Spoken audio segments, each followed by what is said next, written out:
महाराष्ट्राच्या सत्तेत तर टोळ्या एकत्र येऊन स्थापन झालेले सरकार आहे आणि या टोळ्या एकत्र आल्यामुळे सरकारच्या मंत्र्यांमध्ये बेबनाव अहंकाराचा खेळ हा आपल्याला सुरू दिसतो।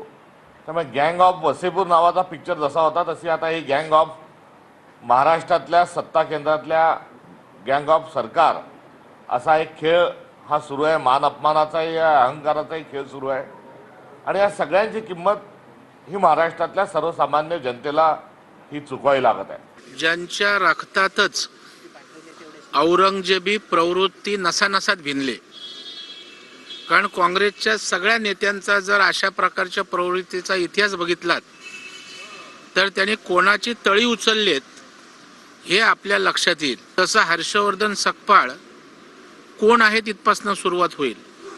पहिलं त्यांनी महाराष्ट्रात ओळख करावी, स्वतःचं एक व्यक्तिमत्व किंवा जनतेच्या मनात विश्वास होईल अशा प्रकारचं काहीतरी करावं, मग तुमच्या बोलण्याला कोणतरी किंमत देईल।